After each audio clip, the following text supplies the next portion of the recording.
Did you know a pet bird killed its owner with a single kick? In 2019, Marvin Hajos kept cassowaries on his Florida property. These 6-foot-tall flightless birds seemed manageable to him, like oversized chickens.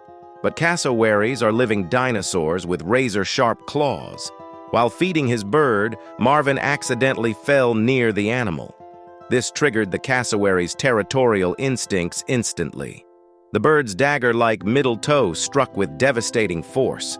2,000 pounds per square inch drove straight through his chest. The claw punctured completely from front to back, hitting vital organs. Cassowaries kill more humans than any other bird species. Their prehistoric killing method hasn't changed in millions of years.